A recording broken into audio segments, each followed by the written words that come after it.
Halo semuanya, kenalin nama aku Vanessa Tolo dari kelas akuntansi C dengan NIM 92412220065. Nah, video kali ini dibuat untuk memenuhi UAS Statistika Ekonomi dengan dosen pengampu Ibu Melani Mahmud, SPD MSA. Video kali ini akan membahas tentang mapping penelitian analisis regresi sederhana dan analisis regresi berganda. Yuk kita bahas satu persatu.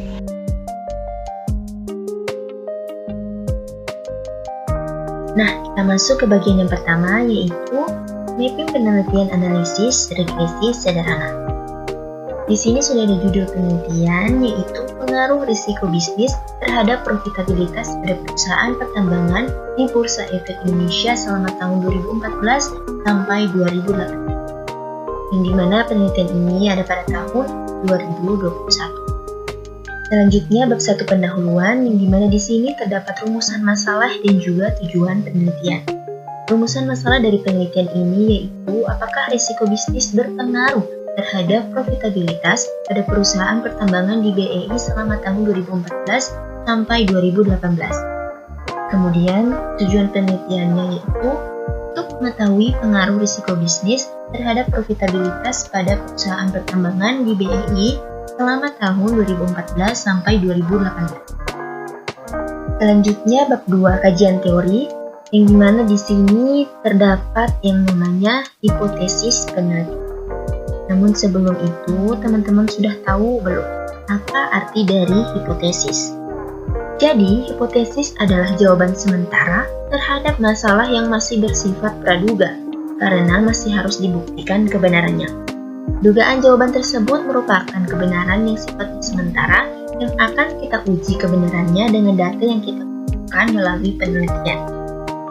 Nah, hipotesis dalam penelitian ini ada dua, yaitu H0 dan H1. H0-nya yaitu risiko bisnis tidak berpengaruh terhadap profitabilitas atau ROE perusahaan pertambangan yang terdaftar di BEI.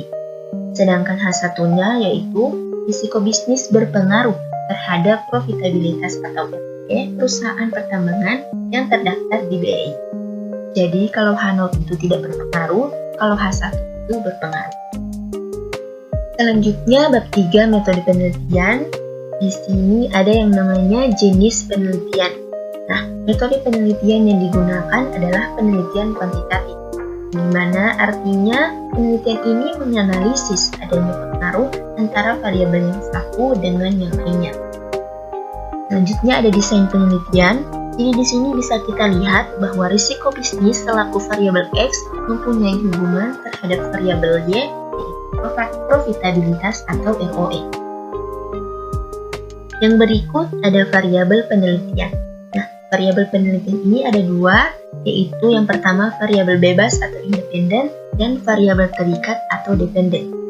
Jadi, variabel bebas itu adalah variabel yang tidak tergantung pada variabel lainnya. Sedangkan variabel terikat adalah variabel yang bergantung pada variabel lainnya. Jadi variabel bebas dalam penelitian ini adalah risiko bisnis, sedangkan variabel terikat atau dependen pada penelitian ini adalah profitabilitas. Selanjutnya ada definisi operasional variabel.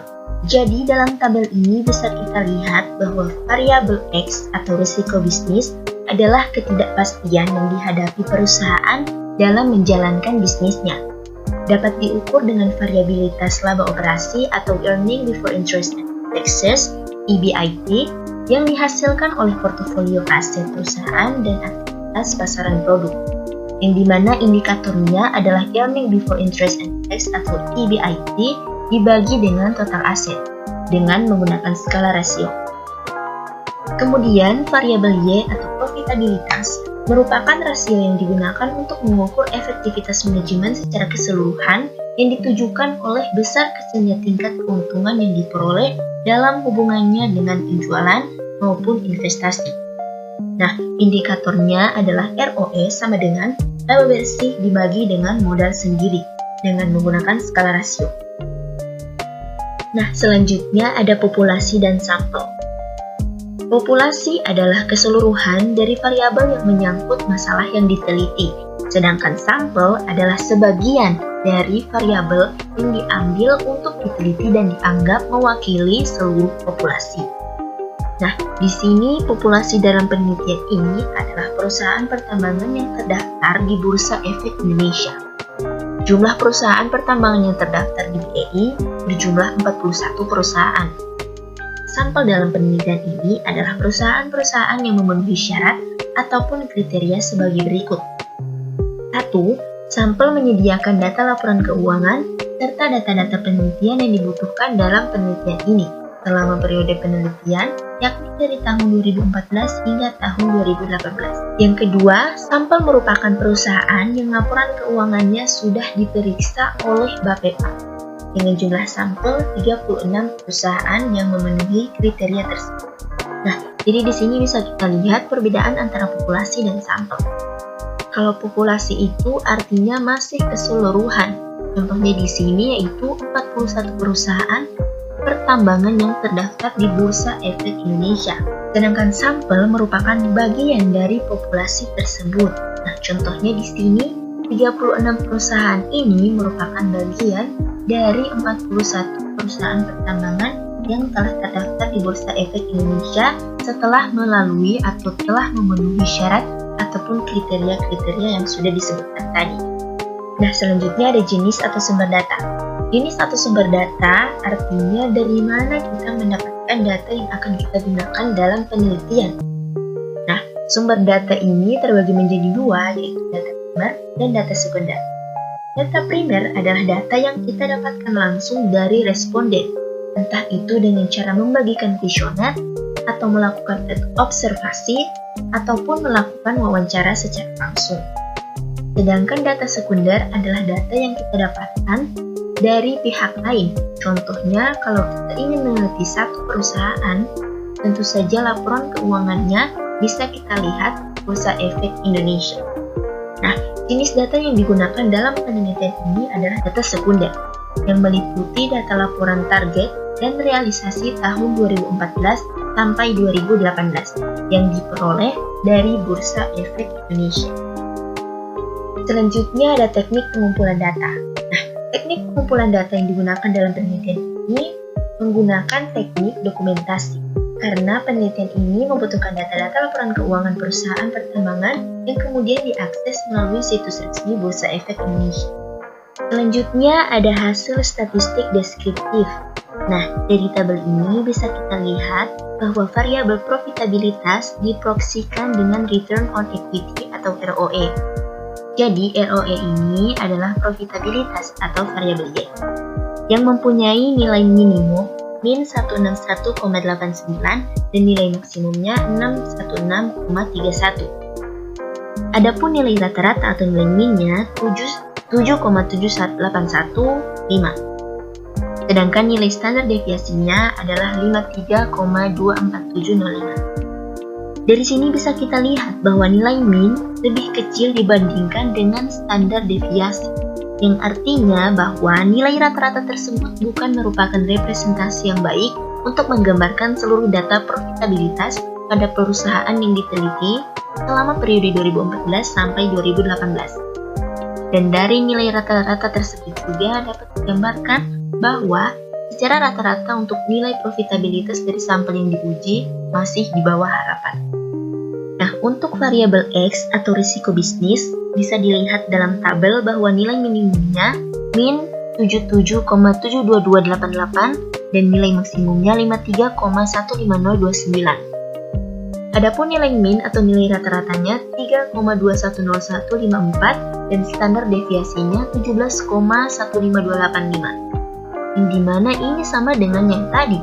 Nilai min atau nilai rata-ratanya masih lebih kecil dibandingkan dengan nilai dari standar deviasi, yang artinya bahwa nilai rata-rata tersebut bukan merupakan representasi yang baik untuk menggambarkan seluruh data risiko bisnis pada perusahaan yang diteliti selama periode tahun 2014 sampai 2018. Yang berikut ada analisis regresi.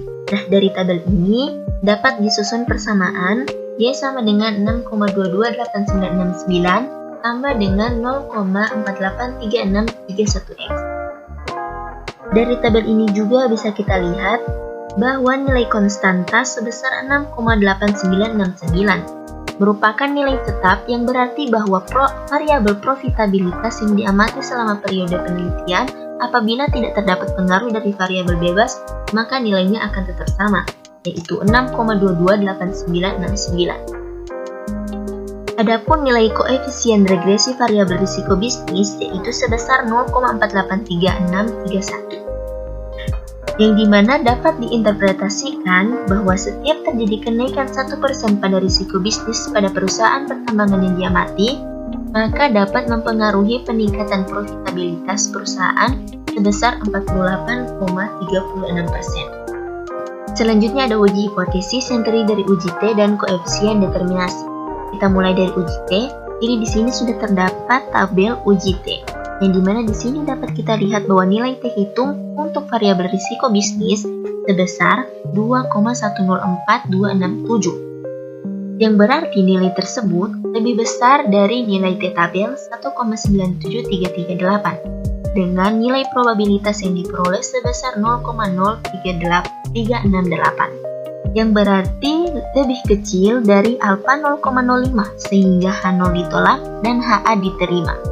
Dengan demikian, pada tingkat kepercayaan 95% dapat disimpulkan bahwa risiko bisnis berpengaruh positif dan signifikan terhadap profitabilitas pada perusahaan pertambangan yang terdaftar di Bursa Efek Indonesia yang diamati selama tahun 2014 sampai 2018. Nah, kemudian koefisien determinasi.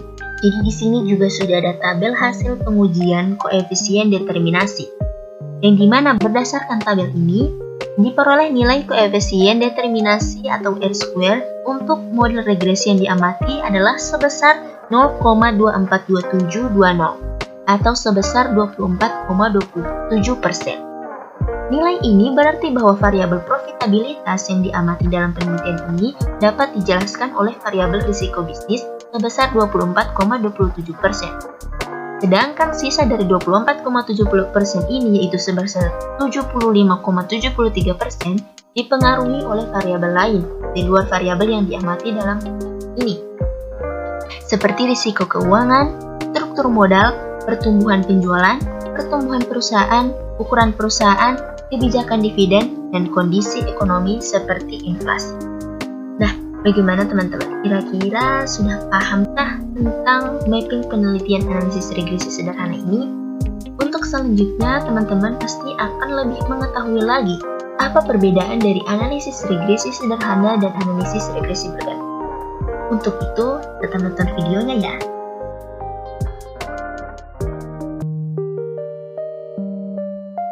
Oke, sekarang kita masuk ke mapping penelitian analisis regresi berganda.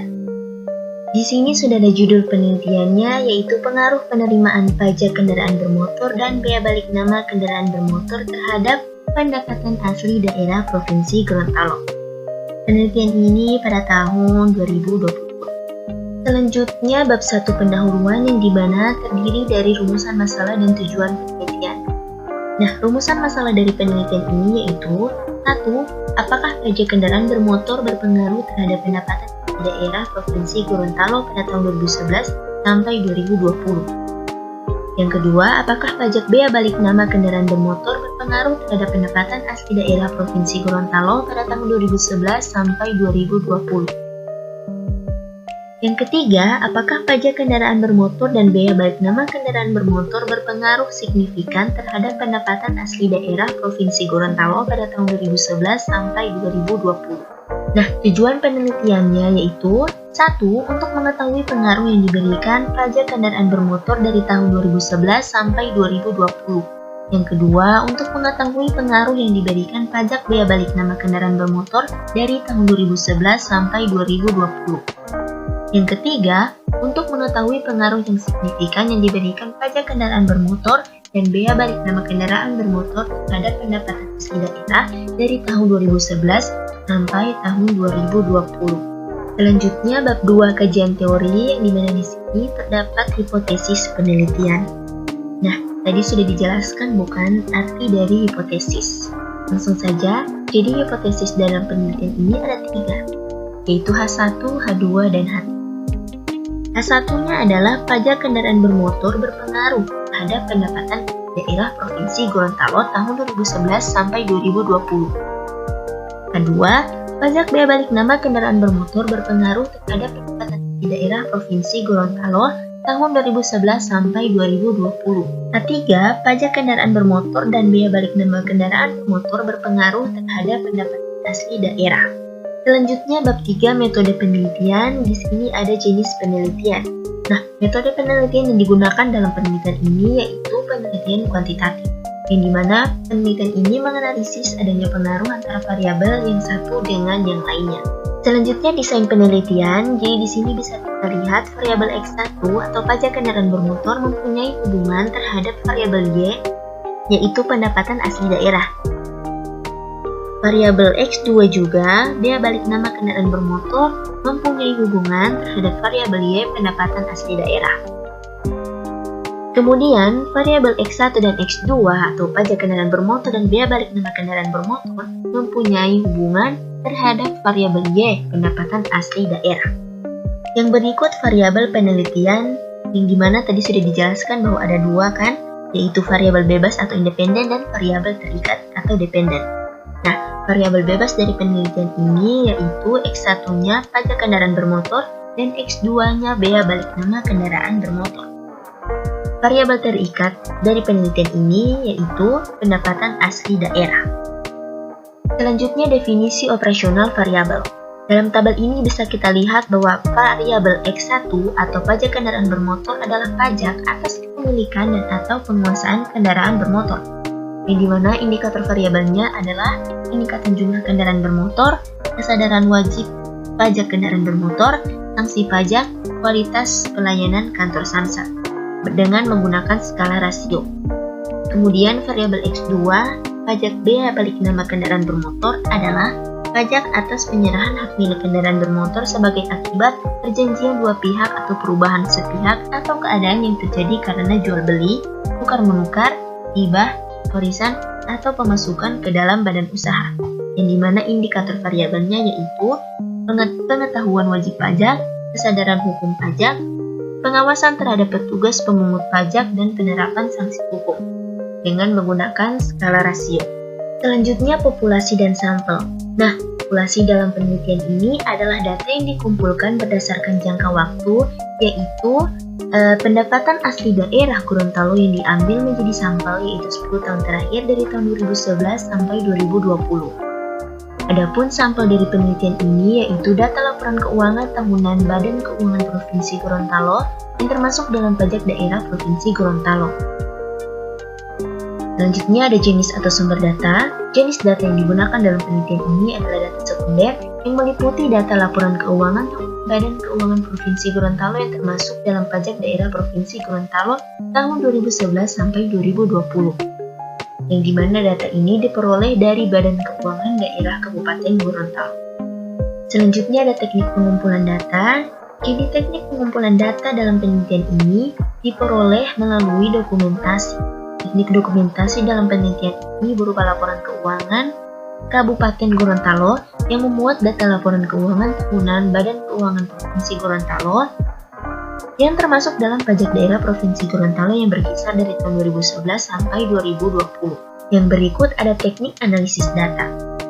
Nah, teknik analisis data dalam penelitian ini adalah menggunakan metode deskripsi dengan pendekatan kuantitatif, dan analisis data dalam penelitian ini menggunakan analisis regresi berganda.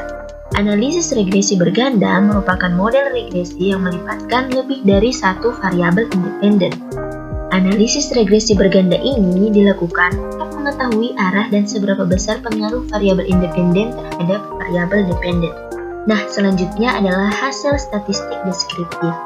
Jadi di sini sudah ada tabel dari hasil statistik deskriptif. Yang dimana di sini bisa kita lihat bahwa variabel Y atau pendapatan asli daerah diperoleh nilai minimumnya yaitu 1574723 sekian dan nilai maksimumnya yaitu 4334277 sekian dan nilai rata-ratanya atau nilai min 30231213 sekian dan juga nilai standar deviasinya adalah 95501587 sekian. Yang dimana di sini bisa kita lihat bahwa nilai rata-rata atau nilai min dari pendapatan asli daerah lebih besar dibandingkan dengan nilai standar deviasi. yang artinya bahwa nilai rata-rata tersebut merupakan representasi yang baik untuk menggambarkan seluruh data pendapatan asli daerah di Provinsi Gorontalo selama periode penelitian yaitu 2011 sampai 2020. Adapun variabel X1 atau pajak kendaraan bermotor diperoleh nilai terendah atau nilai minimum yaitu 462347 sekian-sekian dan nilai maksimumnya 1119312 sekian-sekian dan nilai min atau nilai rata-ratanya 78693031 sekian-sekian dan nilai standar deviasinya 2167820 sekian-sekian. Nah, yang dimana di sini bisa kita lihat bahwa nilai rata-rata pajak bermotor yang lebih besar dibandingkan dengan nilai standar deviasi, yang artinya nilai rata-rata tersebut merupakan representasi yang baik untuk menggambarkan seluruh data pajak kendaraan bermotor di Provinsi Gorontalo selama periode penelitian yaitu 2011 sampai 2020. Nah, yang berikut variabel X2 atau bea balik nama kendaraan bermotor diperoleh nilai terendahnya atau nilai minimum 7135229 sekian dan nilai maksimumnya itu 13273251 sekian dan nilai min atau nilai rata-ratanya 924433844 sekian. Sedangkan nilai standar deviasinya adalah 178123330 sekian. Di sini kita bisa lihat bahwa nilai rata-rata dari bea balik nama kendaraan lebih besar dibandingkan dengan nilai standar deviasi yang mengindikasikan bahwa nilai rata-rata tersebut merupakan representasi yang baik untuk menggambarkan seluruh data bea balik nama kendaraan bermotor di Provinsi Gorontalo selama periode penelitian, yaitu 2011 sampai 2020. Selanjutnya ada analisis regresi. Nah, di sini juga sudah ada tabel analisis regresi, yang dimana dari tabel ini dapat disusun persamaan Y sama dengan 12969,78 ditambah dengan 4,701384X1 ditambah dengan 0,591542X2 tambah E. Yang artinya dari tabel ini bisa kita lihat bahwa nilai konstanta sebesar 12969,78 merupakan nilai tetap, yang berarti bahwa pendapatan asli daerah yang diamati selama periode penelitian apabila tidak terdapat pengaruh dari variabel bebas, maka nilainya adalah sebesar 12969,78 atau masih sama seperti sebelumnya. Yang berikut koefisien regresi variabel pajak kendaraan bermotor selaku X1 sebesar 4,701384, yang berarti bahwa setiap terjadi kenaikan pada pajak kendaraan bermotor di Provinsi Gorontalo sebesar 1%, maka dapat meningkatkan pendapatan asli daerah sebesar 4,701384. Yang berikut koefisien regresi variabel bea balik nama kendaraan bermotor selaku X2 sebesar 0,591542, yang berarti bahwa setiap terjadi kenaikan pada bea balik nama kendaraan bermotor di Provinsi Gorontalo sebesar 1%, maka akan meningkatkan pendapatan asli daerah sebesar 0,591542 kali. Selanjutnya ada uji hipotesis yang dimana ini terdiri dari uji T, uji F, dan koefisien determinasi. Kita masuk ke bagian uji T dulu, jadi di sini sudah ada tabel hasil uji T. Yang dimana dari tabel ini berarti nilai T hitung untuk variabel pajak kendaraan bermotor adalah sebesar 10,72858, yang berarti nilai tersebut lebih kecil dari nilai T tabel 2,364, dengan nilai probabilitas yang diperoleh sebesar 0,0000, yang berarti lebih kecil dari nilai alfa 0,05, sehingga H0 ditolak dan HA diterima. Kendaraan bermotor berpengaruh terhadap pendapatan asli daerah di Provinsi Gorontalo yang diamati selama tahun 2011 sampai 2020. Yang berikut nilai T hitung untuk variabel bea balik nama kendaraan bermotor adalah sebesar 1,109178, yang berarti nilai tersebut lebih kecil dari nilai 2,364 dengan nilai probabilitas 0,3040. Yang berarti nilai ini lebih besar dari nilai alfa 0,05 sehingga H0 diterima dan HA ditolak. Dengan demikian pada tingkat kepercayaan 95% dapat disimpulkan bahwa bea balik nama kendaraan tidak berpengaruh terhadap pendapatan asli daerah di Provinsi Gorontalo yang diamati selama tahun 2011 sampai 2020. Nah, yang berikut yaitu uji F, yang dimana di sini juga sudah ada tabel hasil pengujian simultan atau uji F, yang dimana berdasarkan tabel tersebut diperoleh nilai F hitung atau F statistik sebesar 117,8400, yang berarti lebih besar dari nilai F tabel 4,74, dengan nilai probability 0,000004 atau lebih kecil dari 0,05. Dengan demikian dapat diinterpretasikan bahwa pajak kendaraan bermotor atau X1 dan pajak dan bea balik nama kendaraan bermotor atau X2 berpengaruh simultan dan signifikan terhadap pendapatan asli daerah atau Y Provinsi Gorontalo selama 2011 sampai 2020. Nah, yang terakhir koefisien determinasi. Di sini juga sudah ada tabel hasil pengujian koefisien determinasi, yang dimana dari tabel ini dapat kita lihat bahwa nilai koefisien determinasi untuk model regresi yang diamati adalah sebesar 0,962914 atau 96,29%.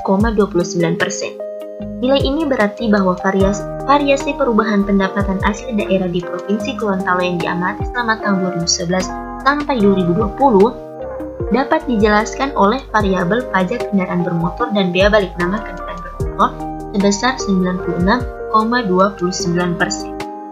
Nah, sampai sini pasti teman-teman sudah dapat mengetahui perbedaan antara analisis regresi sederhana dan analisis regresi berganda, bukan?